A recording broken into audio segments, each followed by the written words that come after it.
Welcome and good morning, NFT Podcast crew. We have almost the whole team of new Degen Order on the podcast. This is our first YouTube live stream, and I'm really super excited to have this team on.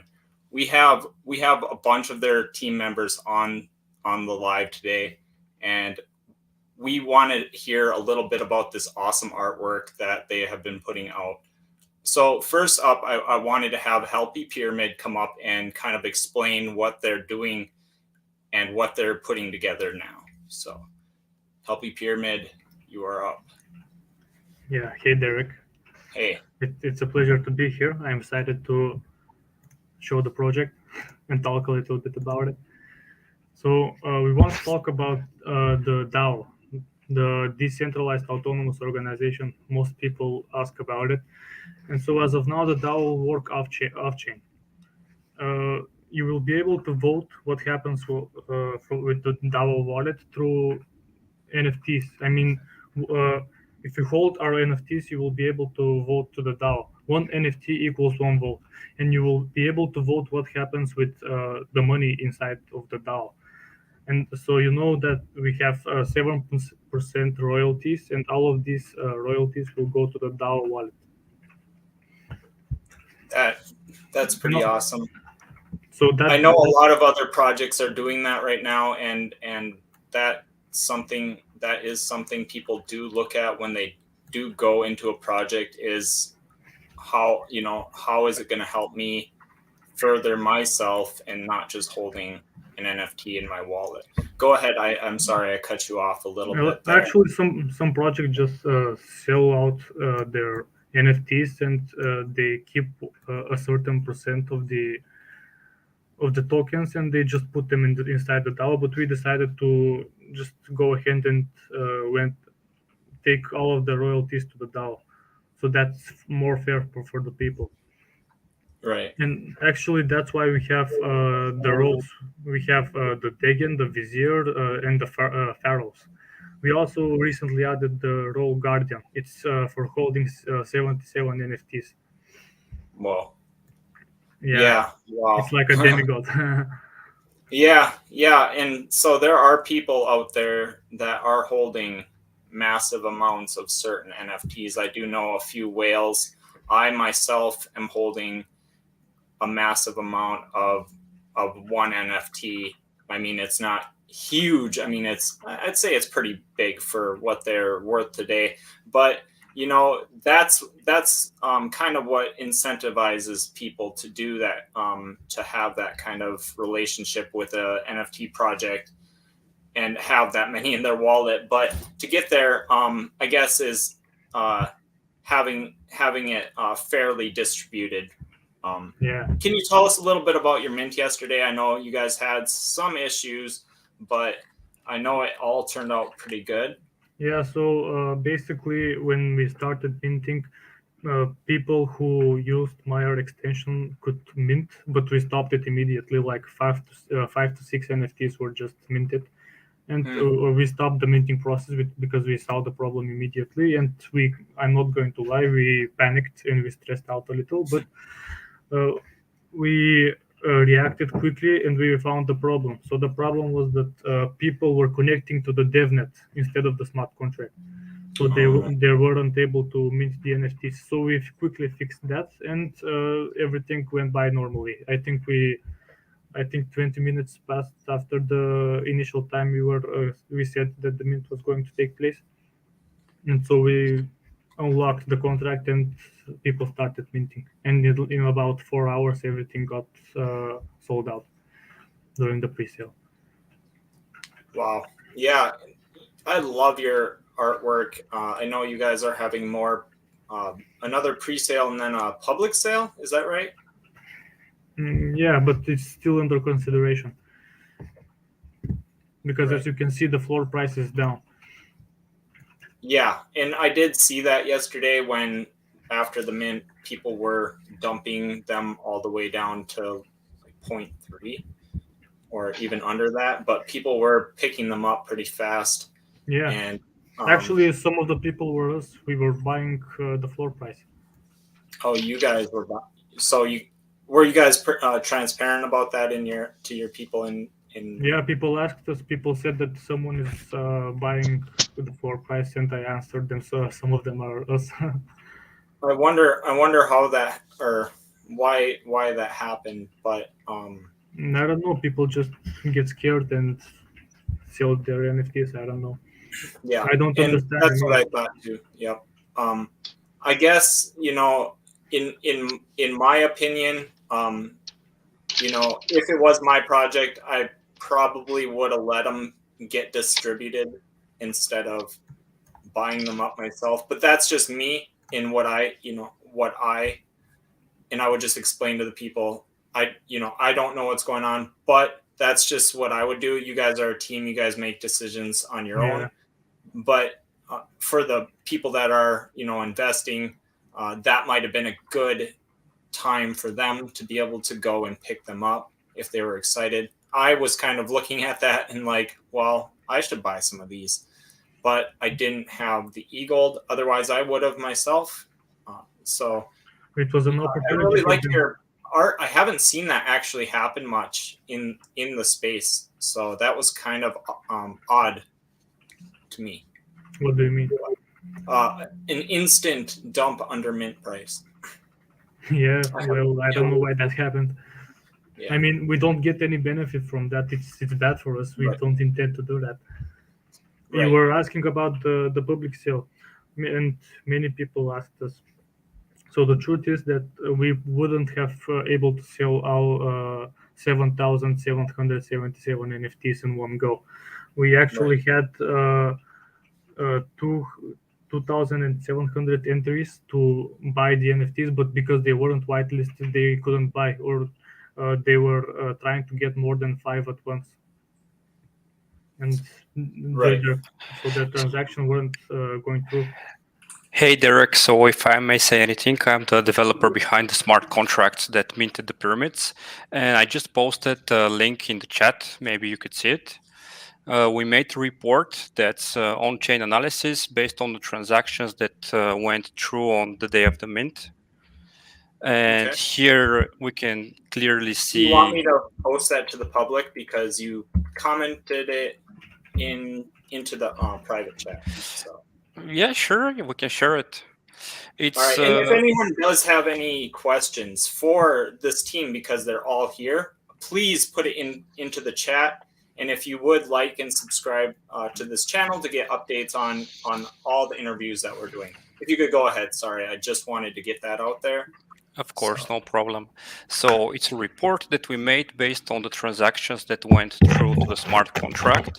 And it's very obvious that a lot of people tried to mint, but actually couldn't. And there were more than 600 failed transactions. And if you're looking at the report, there is 250 who tried to mint more than the limit. So basically tried to mint more than 5 NFTs.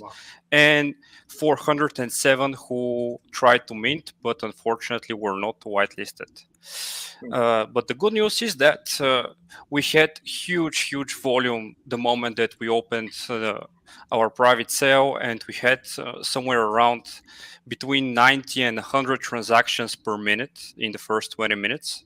wow. So we were very pleasantly surprised that everything held up. The contract was absolutely perfect. There was no drop transactions, no anything. So that's for sure a win for the team and a win for the future launch pad that we are planning. So this means that our contracts work and we are on the right track to develop something that will benefit the community.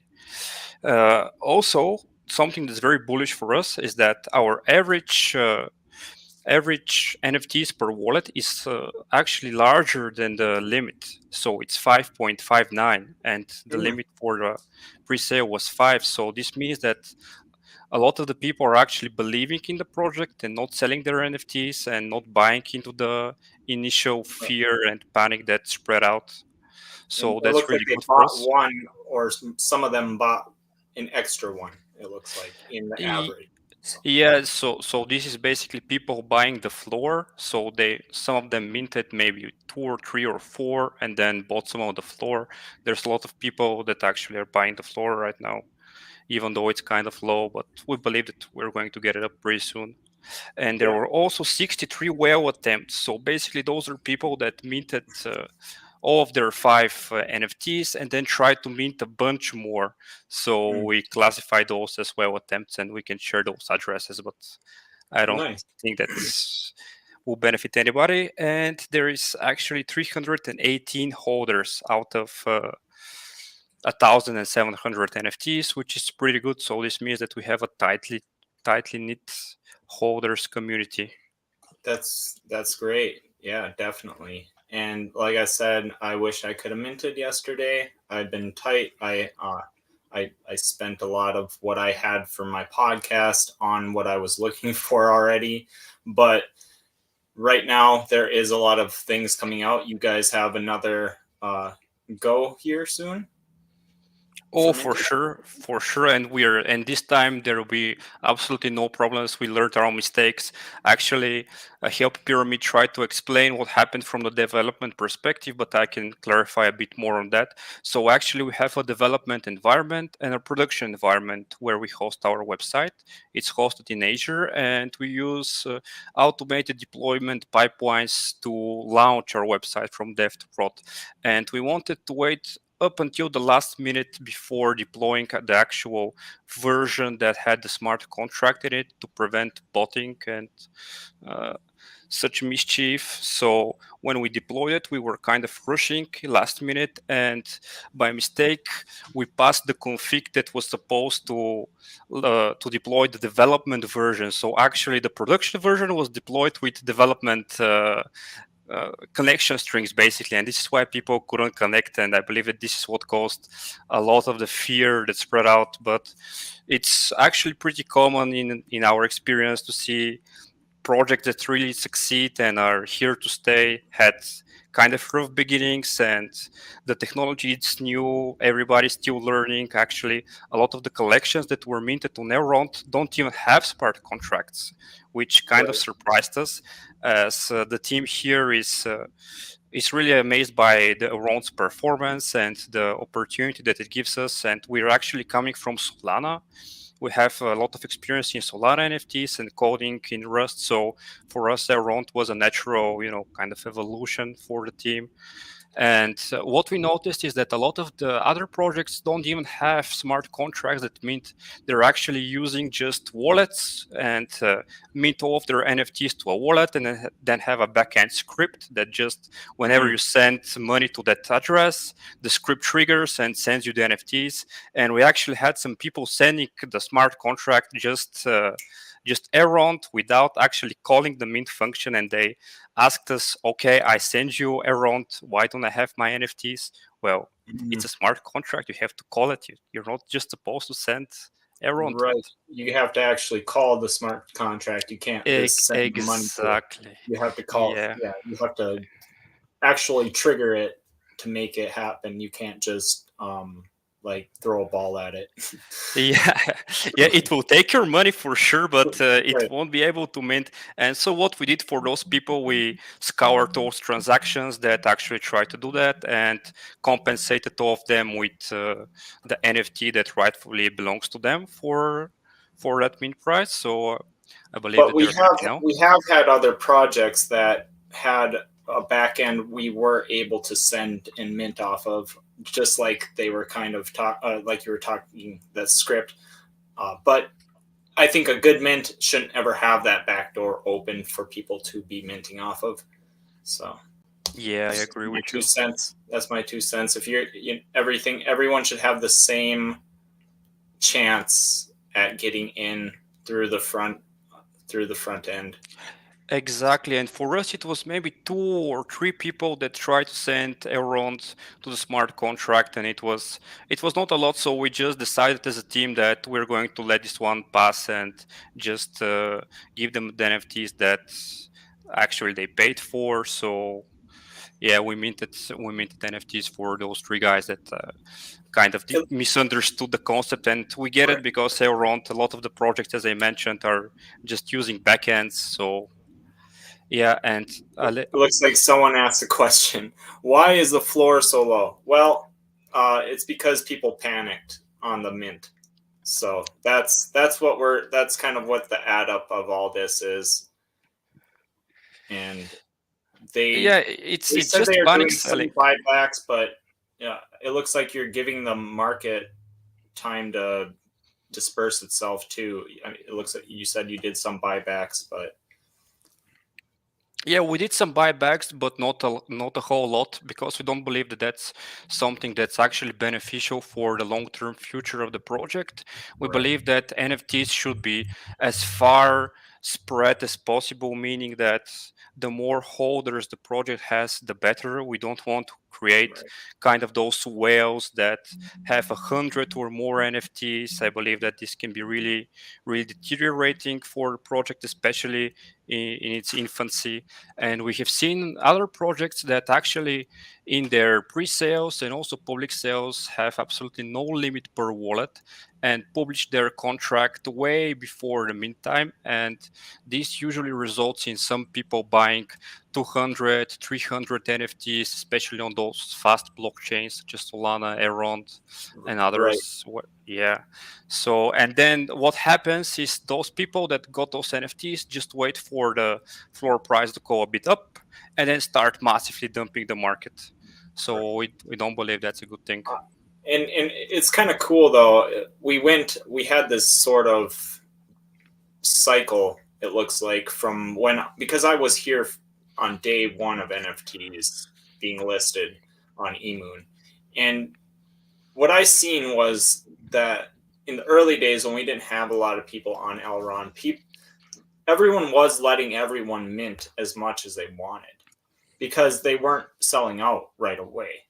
So that was kind of for different projects. I know people that have several hundred of them, of the certain project, but there wasn't anyone in Elrond yet, so they kind of just got the head up on everyone, so just bought them all up.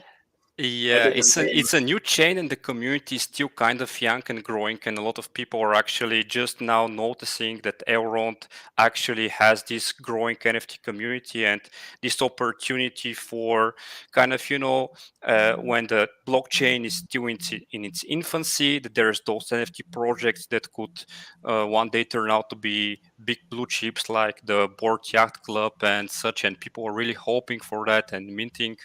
And a lot of people are coming to Elrond, especially from Europe, as it's a Europe-based based chain.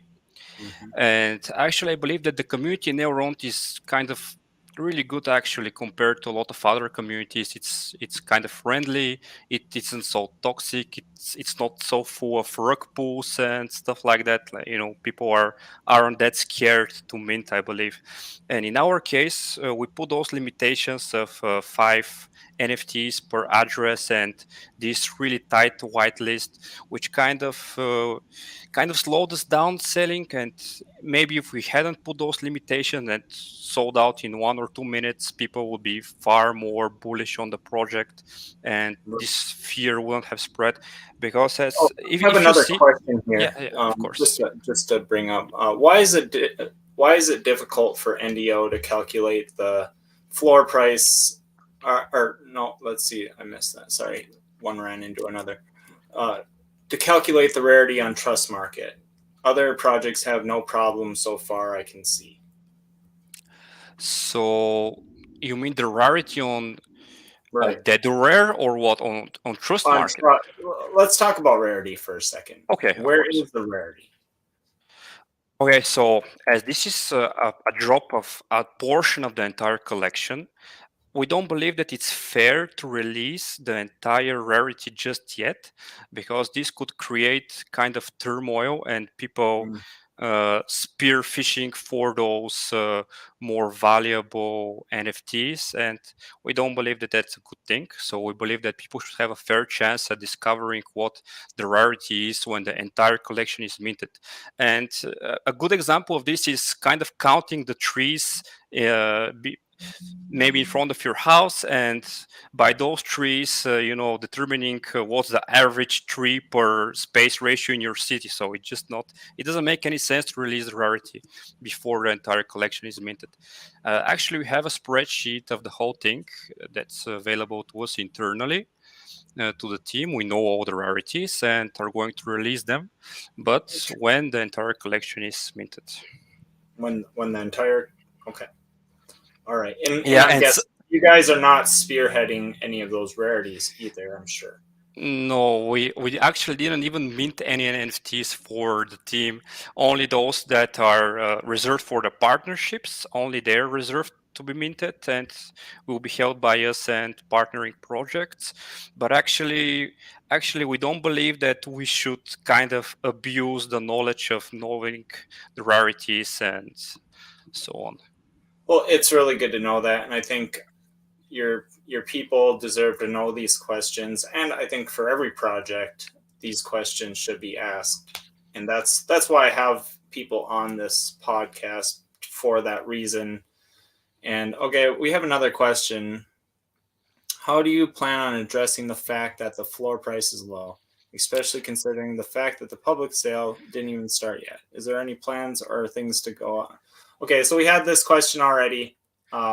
So they did buy a little bit of the floor, but they are letting the market take and let the price, or let it price itself out. Yeah, we believe that the market will reflect our development as a project, and we believe that our roadmap is the thing that we should stick to regardless of the floor price. If it's low, if it's high, we have a roadmap, we have promised to deliver, and we will do so. And we believe that when our roadmap starts kind of materializing and people start seeing that this project is here to stay and we are here to bring value to the community, not just create a quick pump and dump scheme, pump the floor price up, create these hype waves of, kind of, oh, we're giving away errands, we are giving away this and that, we're just making collabs. No, we actually believe that we should bring value to this community, as we have seen that there's a big problem, as I mentioned, a lot of projects not even utilizing smart contracts yet, and also a lot of talented artists and kind of community builders, not having their piece of the pie because of the technological difficulties. Euron is kind of a hard blockchain to code for. Me? Yeah, I'm one of those. I'm one of those people. So yeah, so I'm not technically, I can't code. I can't, do all that. I can't build a website without using Wix. So, that's why I'm doing this podcast. I feel like education is what I can bring to the community, and I'd like to partner with people that do know that side of things. So yeah, that's awesome that you will utilize your team to spread out to the community and help the community out. I really like that.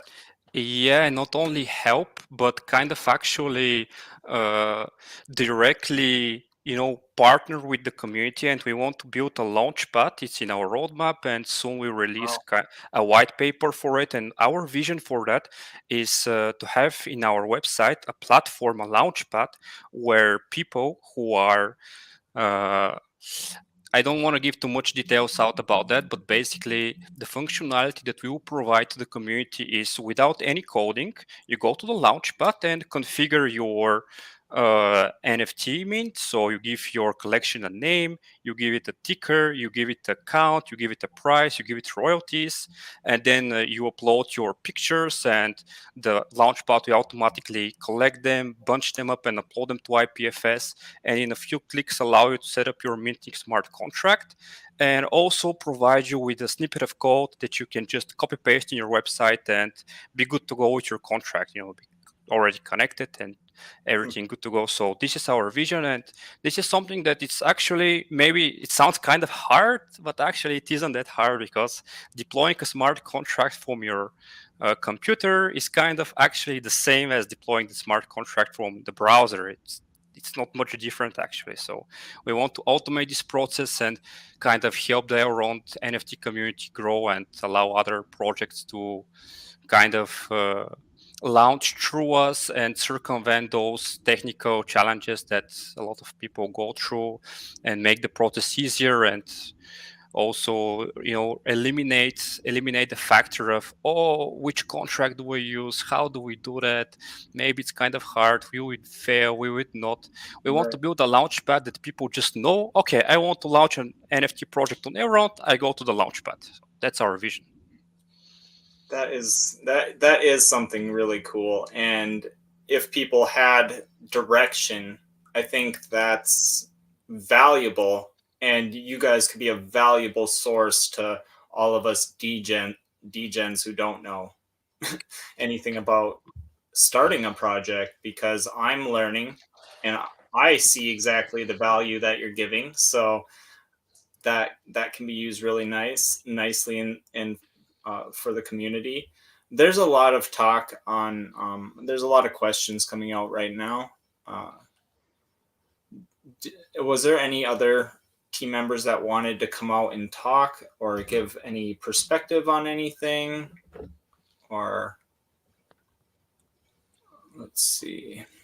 And okay, here's a question. Do you have any experts in the project like the ones in TARP project, TARP, who will review the contracts to confirm no rug pulls or malicious functionality is hosted on your platform? I'm not sure I actually get that question all too well, because on our platform, we just have everything in smart contracts, and we will publish the code publicly when we launch the launchpad. We'll make all the code public and share with the community. But of course, some of the key components that allow it to run, the hosting and stuff like that, of course, they will be proprietary and stay with the project. But actually, all the contracts and everything else will be completely public, and we are open to absolutely any reviews that would come. And we're actually looking forward to partnering with security firms that will audit the launchpad, that will make sure that everything is, the way it should be. But actually, if you're on the more technical side, there is something that's called a checksum, and if you make the source code of a smart contract public, and then you can hash this code and you get a number. And when you deploy a smart contract from our launchpad, you can see that the checksum will be absolutely the same as the one that's on the publicly available source code. So this is kind of a trustless way to and I'm oversimplifying here a lot, but this is kind of a trustless way to verify that the contract is what it claims to be.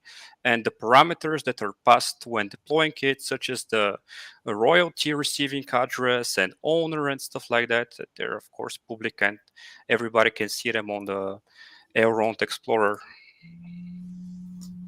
Nice. So, yeah. That really sounds like something that people will truly have something to rely on when they want to start something, because I think that's the first step that kind of turns people off, is what you have to do to actually start a project. And I've been researching a lot of things too, and it is not easy. I'm a one-man show, except for my project, not for NFT or GM NFT podcast. I have Benjamin from Romania too, but as just two people with no technological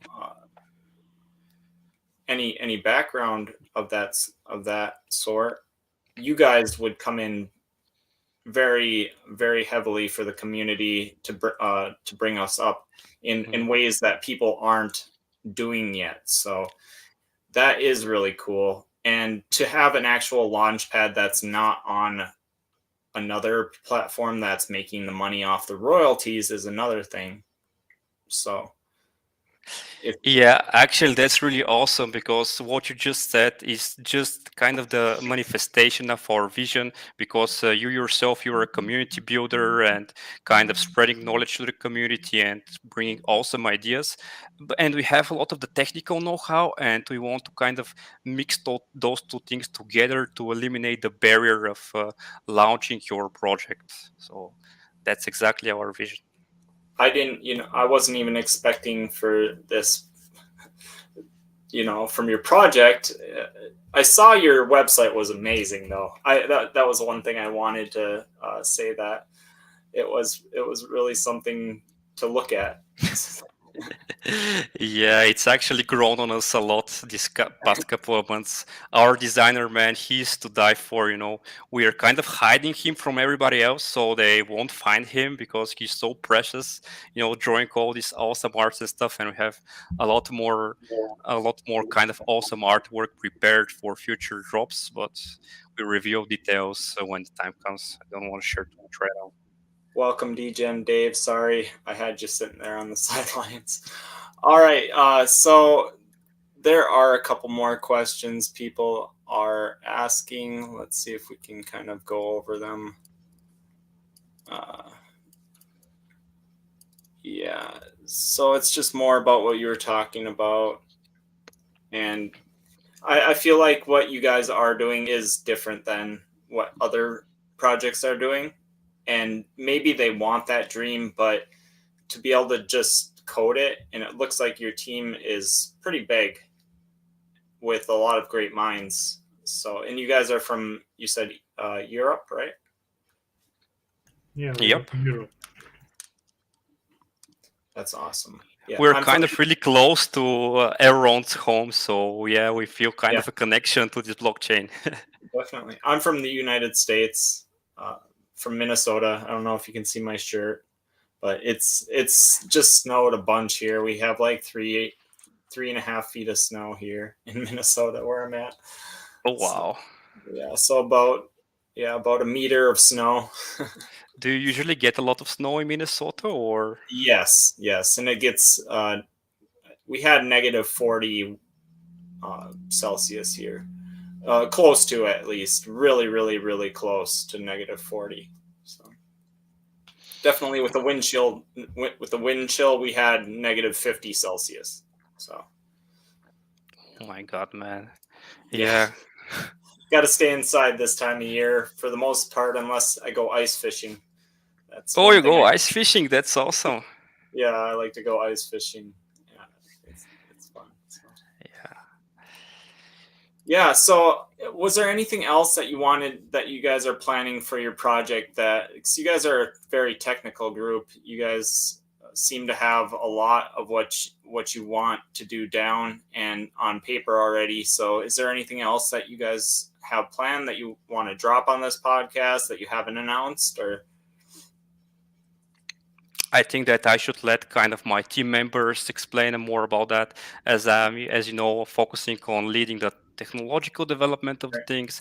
I just want to share one last thing on that account, is that if there's some listeners here that are planning to launch their project, maybe in the coming days or weeks or months, whatever, before our launch path is complete, they should really take a look at Elven Tools. It's still in beta. It's a better version, but Elven Tools actually it's an awesome framework for building Elrond NFT contracts. Basically, it allows you to kind of, without too much coding, be able to set up your collection. It's pretty technical. It's pretty technical, but I believe that it's the best tool out there in Elrond currently. So if anybody is looking to launch your Elrond project, they should really check it out. Sounds good. All right. Do we want to get any other people from the team up here to talk about anything they want to, maybe Yeah, you said about our plans for the future. Well, actually, the truth is that we just want to provide to our users and our community the best. We want to deliver what we have promised. And on this blockchain and on the other blockchains like Solana and Elrond and the other blockchains where NFTs are created, like Ethereum and also Terra Luna. There are a lot of rug pulls and scams, and just there is a lot of foot that's spreading around, and we don't want to have that around our project, because we just want to make it as fair as possible to the people and to be as fair as possible to our community. All of our team are making a living out of doing such activities through blockchain development, through cryptocurrencies and stuff like that. And it is of critical importance to us that we keep our good name and we don't do bad to the community. Right. And that's why I have you guys on here, just to speak out to the community, at least get your voice out here. I'm live video. You guys decided not to do that. That is fine. We are out here for transparency. That's what blockchain is for. And so if that's the case, that we need every part of blockchain transparent, and that's exactly why this podcast is here. And so if you guys have any other things that you want to say about your project, we can do that, or we can wrap it up. It's almost been about 40 minutes here. So. Maybe one last thing that kind of was brought up to my head from your conversation, guys. So it's our plan to build kind of this tightly knit community of people that share ideas and kind of knowledge and know-how, and create kind of a value to our community through this group of people who are all in the know. Everybody knows something else, something new, maybe this new coin, maybe this new NFT, maybe this new trend. And we want to bring such people and attract such people to our project and create our kind of our name implies it's a new degenerate order. We want to make kind of this group of quote unquote degenerates who help each other, who kind of make each other, succeed, progress through sharing knowledge and kind of, some hacks and stuff like that. What I've seen in my experience is that I've seen people who didn't have a dollar to their name. Maybe they had $100 in their bank account and they took out a loan, and maybe they had $1,000 or $2,000, and through knowledge sharing and groups like that, and through learning and being the first in crypto and kind of catching up to a trend before other people do, which is, of course, you can't do this alone. You need somebody to point you in the right direction, and we want to build such a community that points people to the right direction and helps them succeed in blockchain, because everybody on the internet is claiming, oh, you make so much money investing in Bitcoin, investing in Ethereum, just HODL and whatever, but nobody talks about the people that actually lose money in the blockchain game. So just as it's easy to make them, it's even easier to lose them, actually. Right. It is, and because of fear. And so here's another good question. It's more of a statement than a question, but somebody said, please don't do another sale until the floor price is up. Of course. And they said that would be a middle finger to the whitelisted to do a public mint at 0.3. I mean, I do agree. I do kind of agree, because, I mean, if you think about it, if you do another mint and you have a floor price at 0.3, it will get dumped right away. So, for sure. So, I mean, if you did that, if you waited it's kind of one of those things you would have to discuss with your team. But if you did do waited a little bit longer to maybe build up your build up until your next mint, you would probably have a better chance at succeeding that way. But I mean, yeah, it's kind of, I agree with Mark. It was Mark Franson who gave that statement. So. Okay, so before we wrap it up, I also want to say some things about our future plans. So we plan making events in real life. So we For now, we won't hide our identities. We said that we are from Europe and that we are kind of close to the creators of the L1 network, which is Romania. We are not from Romania. We are just close to Romania. But we will be doing in real life events. One of the best things about the crypto ecosystem as a whole is that coming together of people with the same interests from all over the world without even having met in person, as you know. Right. Sorry Yeah, about that. I agree. I agree with that. Yeah, And I will be doing live events, I'm sure, too, in the future. And I believe that's the only way that you can succeed is if you do show yourself at some point. yeah, of course we will. We can't stay hidden, and I know a lot of people want to stay hidden for certain reasons, but when it Yeah, all we have comes we down have to our it, reasons for now, but we will right? reveal ourselves in the future. We built unique contracts that we just from chatting on Twitter, Telegram, and Discord. We've never met these people actually in person, but have been involved in more than one venture together. We would be honored to give all these people the opportunity to get together in person and share experiences. This could Exactly. be this could be the start of something great. Who knows? Right, The, right. the, and actually, the budget for these events will come from the DAO, and the people of our community will decide which city we will be implementing them in. Mm. For example, if we have a lot of holders from Slovakia, yeah, there's a person named Luben or Luben. I don't know how it's pronounced, but he is from Slovakia and he helped us. He brought a lot of people from Slovakia, and So maybe we would like to visit him and right, do an event there. cool. I hope that when 5 years down the road we see that all these projects, especially the ones I've been interviewing, such as you guys, come out and succeed. And there won't be, as we all know, very few projects will succeed. So everything's against any creator. Yeah, we also plan to create some merchandise for our project Definitely cool. because we have a cool logo, I think, and we think it will be great to create some t-shirts, hats, maybe jackets, stuff like that. Yeah, we want Degens to walk around in Degen clothing, kind of spread the brand around.